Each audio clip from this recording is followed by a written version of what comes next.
النهارده قصة عن زمن العدل. القصة دي أيام سيدنا عمر. القصة بتاعتنا دي بتخليك تعرف إن المسؤولية مش منصب لكن أمانة. الحكاية دي حصلت مع سيدنا عمر وست كبيرة. بيقول لك في يوم كان ماشي في المدينة، كان سيدنا عمر ماشي لوحده بيتفقد حوالي المسلمين.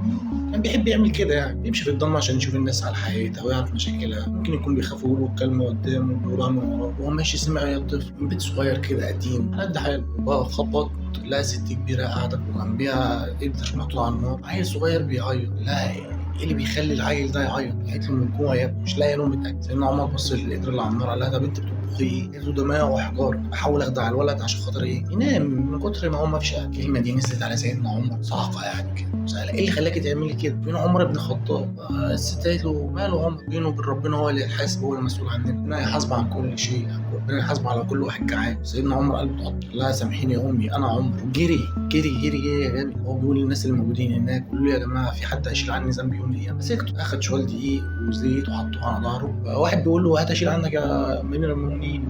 قال له لا انت هتشيل عني ذنب يوم القيامه. بص سيدنا عمر اللي عند الست دي واداها الحاجه اللي معاه كلها وقال لها اطبخي، وفضل هو ينفخ في النار لحد ما عملوا اكل والطفل كله وشبع. كانت النهارده دي توصل لك سيدنا عمر هو اللي علمنا الحاكم مش مجرد حاكم، ده اب لكل الناس. علمنا يعني المسؤوليه امانه، مش منصبك هو اللي بيخليك تتحكم في الناس. ترى كل مسؤول دلوقتي حاليا يقدر يعمل اللي كان سيدنا عمر بيعمله.